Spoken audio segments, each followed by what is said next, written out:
আহ আহ কি বলবো, আসলে অনেক। দেখেন ভিতরটা কি সুন্দর, যে রস দেখেন, দেখছেন।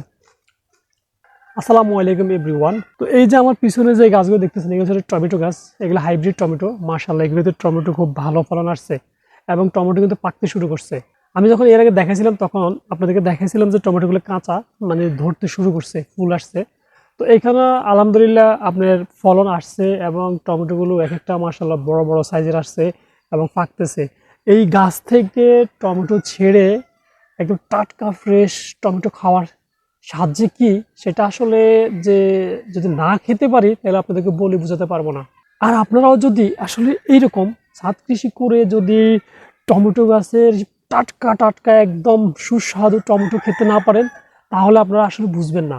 তো আপনারা আসলে যারা ছাদ কৃষি করছেন বা এমনি নিচে মাটিতে টমেটো চাষ করছেন, আপনারা এইরকম পাকা টমেটো খাবেন, দেখবেন কেমন সুস্বাদু লাগে। আজকে দেখাবো আমি আপনাদেরকে, চলুন।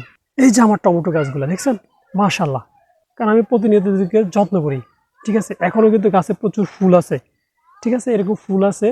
তারপরে মাশাআল্লাহ, যে দেখেন এই যে এরকম ফলন আছে কিন্তু পুরো একদম গাছ সবগুলিতে একদম ফলন আছে।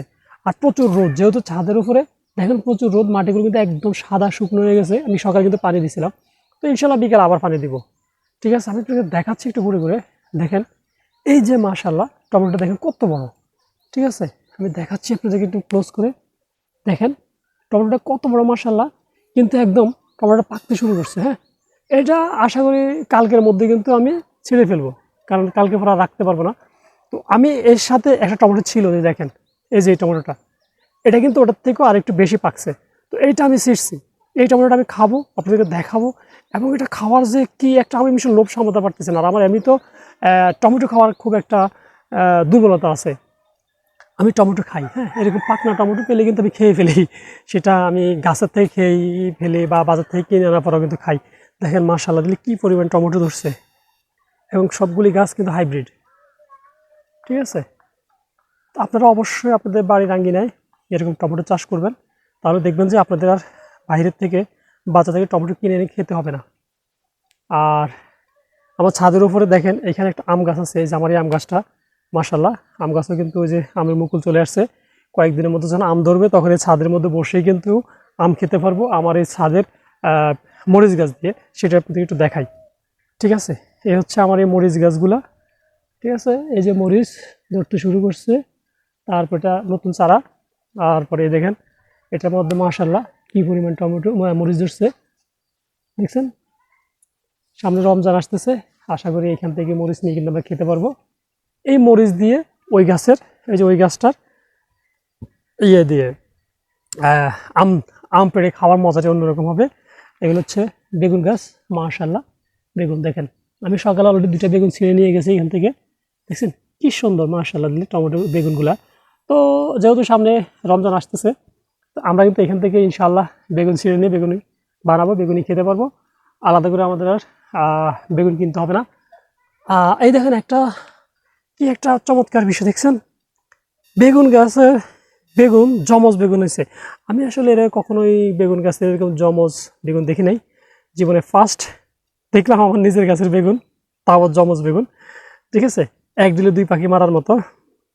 দেখেন এইদিকে একটা বেগুন, এদিক দিয়ে একটা বেগুন। এই বেগুনগুলি কিন্তু ইনশাআল্লাহ আর কয়েকদিনের মধ্যে খাওয়া যাবে। তো রমজান আসতেছে, তার একমাত্র 1 সপ্তাহ আছে, 1 সপ্তাহ পুরোপুরি নাই। তো এই বেগুন গাছ থেকে কিন্তু আমরা বেগুন ছিঁড়ে নিব, নিয়ে কিন্তু আমরা ইনশাআল্লাহ বেগুনি বানাতে পারবো। কারণ রমজান মাস আসলে এমনিতে বেগুনের দাম প্রচুর বেড়ে যায়, এই চিন্তা করে কিন্তু আমার এখানে বেগুন গাছ লাগানো। এই পাশে আরেকটা বেগুন গাছ আছে, তবে এটা এখানে বেগুন ধরে নাই।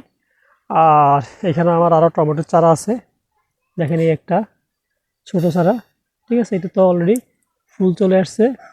তারপরে এই পাশে আরও 2টা টমেটো গাছ, এগুলোতে এখনও ফুল আসে নাই, ফলন আসে নাই। আর এই নতুন করে যে আমি এগুলি রেডি করতেছি, এগুলির মধ্যেও গাছ লাগাবো। অলরেডি এই যে এখানে একটা ড্রাম মাটি দিয়ে ভরাট করে রাখছি, তারপরে এই পাশে একটা ড্রাম আছে, এই পাশে পলি ব্যাগের মধ্যে মাটি ঢুকিয়ে রাখছি। এগুলি তো ইনশাআল্লাহ খুব শীঘ্রই আমি গাছ রোপণ করব। তো চলেন আমি আপনাকে একটু দেখাই টমেটো খাওয়ার স্বাদটা কেমন। এখন নিজের হাতে লাগানো গাছের টমেটো খাবো, সেটার যে আসলে ফিলটা কেমন হচ্ছে আমি বলে বোঝাতে পারবো না। আপনারা একবার চোখ বন্ধ করে চিন্তা করুন তো, আপনারা এরকম টমেটো গাছ লাগাইছেন, টমেটো গাছের টাটকা টমেটো পাকা ধরে আছে, সেখান থেকে ছিঁড়ে আপনারা খাইছেন, কেমনটা লাগে দেখেন। আহ আহ কি বলবো, আসলে অনেক, দেখেন ভিতরটা কি সুন্দর, যে রস দেখেন, দেখছেন। মানে কি বলবো, এমন একটা তৃপ্তি পাইছি এই টমেটোটা খেয়ে।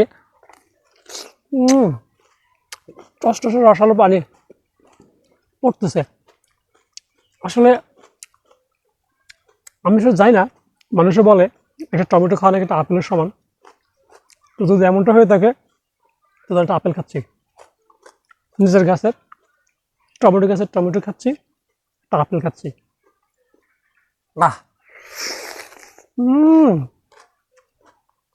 সেই স্বাদ, সেই স্বাদ, খাওয়ার স্বাদটাই অন্যরকম, পুরো প্রাণটা ভরে যাচ্ছে, পুরো তৃপ্তি চলে আসছে। সামনে আসছে গরম, এই গরমের সময় যখন এখান থেকে টমেটো পাড়ে খাবো, সাথে ওখানে আম আছে, তারপরে এখানে কাঁচামরিচ গাছ আছে, সব মিলে আছে কি একটা, কি বলবো আসলে বলে বুঝতে পারতেছি না। সেই স্বাদ। এমনিতেই তো টমেটো, পাকা টমেটো খাওয়ার একটা দুর্বলতা আমার মধ্যে আছে, তার মধ্যে যদি এইরকম টমেটো নিজের গাছের খাওয়া, তাহলে আর কিছু বলার নাই। শুধু খাচ্ছি আর উপভোগ করতেছি, আর আপনারা একটু উপভোগ করেন যে কেমন লাগতেছে, কার কার জিভে পানি চলে আসছে, কমেন্টস করেন, আপনাদের জন্য টমেটো পাঠিয়ে দেব। তো সম্মানিত ভিউয়ার্স, আপনারা আপনাদের বাড়ির আঙ্গিনায় আশেপাশে যত জায়গা থাকবে কোনো জায়গায় নষ্ট করবেন না। আপনারা চেষ্টা করবেন আপনাদের সবগুলি জায়গার মধ্যে এইরকম ছোটোখাটো ছাদ কৃষি করার জন্য বা এরকম কৃষিকাজ করানোর জন্য, ঠিক আছে। আপনারা যদি নিজেরা এরকম বিভিন্ন ফল ফলাদি বা সবজির গাছ রোপণ করতে পারেন আপনাদের মানে এরকম বাড়ির আঙ্গিনায় যেসব জায়গাগুলি থাকে খালি জায়গা, তাহলে কিন্তু আপনার ঘরের সবজির যে চাহিদা সেটা কিন্তু ইনশাল্লাহ খুব সহজে কিন্তু আপনারা পূরণ করতে পারবেন। তো এই জন্য এই জিনিসটা অবশ্যই সবাই মাথায় রাখবেন। আর নিজের হাতে লাগানো সবজি খাওয়া আসলে মজাটা অন্যরকম। এর আগে একবার এরকম টমেটো গাছ লাগাইছিলাম ছাদের উপরে, তবে এইরকম ফলন আমি আনতে পারিনি, কারণ তখন আসলে যত্ন নিই, কারণ সব কিছু আসলে যত্নের কাছে। আপনি যতটা যত্ন নেবেন ততটাই কিন্তু আপনি এর থেকে ভালো ফিডব্যাক পাবেন, কারণ কথা আছে না, কষ্ট না করলে কষ্ট মিলে না, আপনাকে কষ্ট করতে হবে। আমি এর আগে আসলে কষ্ট করি নাই, জাস্ট গাছগুলি লাগাইছি, মাঝে মধ্যে একটু পানি দিতাম, এই আর কিছু না। কিন্তু এবার মেডিসিন দিচ্ছি, সার দিচ্ছি, সব কিছু যত্ন নিচ্ছি, সার্বক্ষণিক তদারকি করতেছি, যার কারণে কিন্তু আলহামদুলিল্লাহ ফলনগুলি ভালো আসছে। তো এই জন্য অবশ্যই কষ্ট করবেন, কষ্ট করলে কিন্তু কষ্ট মিলবে। প্রত্যেকটা টমেটো দেখ, এই যে নিচে অনেকগুলি টমেটো ধরে আছে, দেখছেন, দেখাচ্ছি।